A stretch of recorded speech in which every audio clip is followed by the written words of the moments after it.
तो ये बात है साल 2000 की, जब एस्टर नाम का लड़का दुनिया के सबसे सुरक्षित रास्ते पर गाड़ी चला रहा था। इतनी सुरक्षित रास्ता था कि वहाँ उसे किसी चीज़ की परवाह करने की ज़रूरत नहीं थी। तभी रजत भाई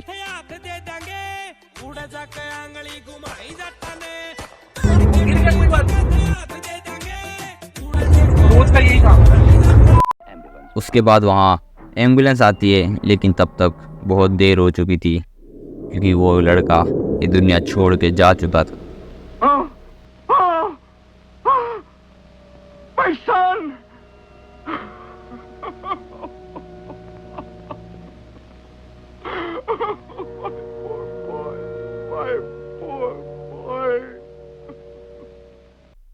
उसी रात iOS में, जिसे एस्ट्रो के पिता चलाते थे, क्या iOS नहीं पता?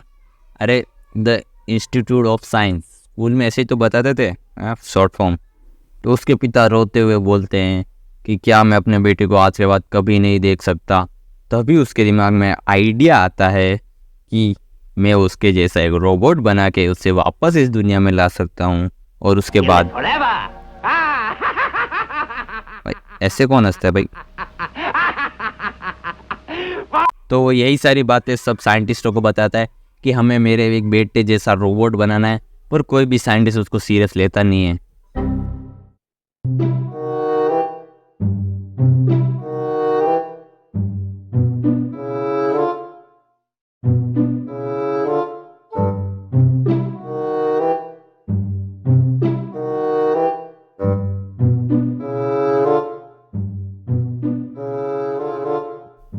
उसके बाद 1 साल की कड़ी मेहनत के बाद हमें मिलता है astro boy. There you go, Astro Boy, on your flight into space. Rocking on through the sky, for adventures soon you will make. बाकी सब तो छोड़ो, पर साइंस लैब में एस्ट्रो बॉय को जिंदा कैसे किया गया था पता है आपको? पियानो बजा के।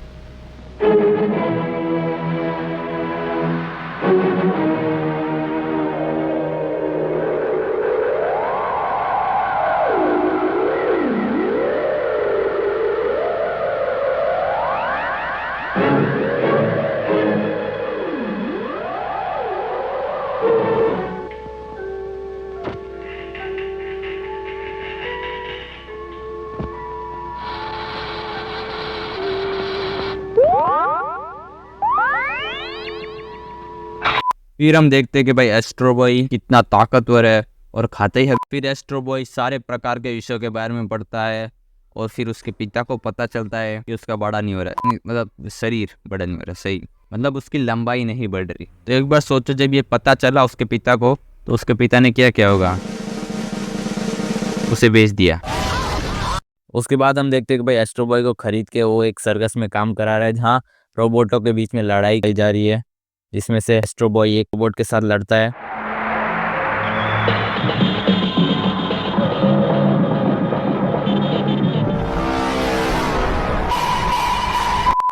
उसके बाद एस्ट्रो बॉय एकदम से उड़ने लगता है और फिर वो उस सांड जैसे रोबोट को एक मुक्का मार के गिराता है। और जब वो दूसरा मुक्का मारने वाला रहता है तभी वो रुक जाता है, क्योंकि उसके अंदर की इंसानियत नहीं, रोबोटियत जग जाती है।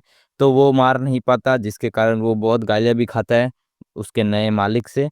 उसके बाद iOS का नया हेड आता है और वो चाहता है कि भाई एस्ट्रो बॉय वापस iOS को मतलब सौंप दिया जाए, लेकिन वो उसका मालिक मानता नहीं है एस्ट्रो बॉय के, क्योंकि उसने उसे खरीदा है, भाई क्यों मानेगा। और उसके बाद हमें दिखाया जाता है कि एस्ट्रो बॉय भाई घूमता रहता है, तो उसे रोबोट मिलते हैं बहुत सारे, जो कि पूरी हालत में रहते हैं क्योंकि उनकी बैटरी कम हो गई होती है। फिर एस्ट्रो बॉय को पता चलता है कि उसका मालिक उन सबको बेच देगा क्योंकि अब वो किसी काम के नहीं है। तो एस्ट्रो बॉय के अंदर की रोबोटियत फिर से रोबोटियत फिर से जग जाती है और वो उन सबको अपनी बैटरी दे देता है।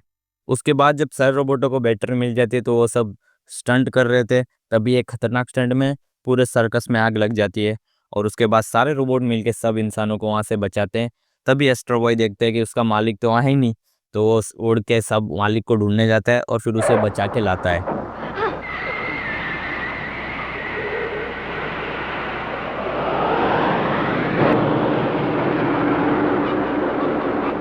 और उसके बाद जब वो हॉस्पिटल में भर्ती रहता है तब वो iOS का मालिक आता है नया और वो उसे बताता है कि भाई सारे हड़ताल चल रही है जिसके कारण तुम्हें एस्ट्रो बॉय को छोड़ना ही पड़ेगा, क्योंकि अब ये इसके कारण फिर वो नहीं चाहते हुए भी उसको एस्ट्रो बॉय को छोड़ना ही पड़ता है। और इसी तरह पहला एपिसोड ख़त्म हो जाता है। अगर आपको आगे के भी एपिसोड अगर हिंदी डब में मतलब हिंदी कमेंट्री के साथ मेरे अंदाज में चाहिए तो भाई वीडियो को लाइक करो, चैनल को सब्सक्राइब करो, कमेंट्स में डाल दो कि भाई नया एपिसोड पे भी मैं बनाऊं, तो आगे के एपिसोड्स पे भी मैं लाऊंगा।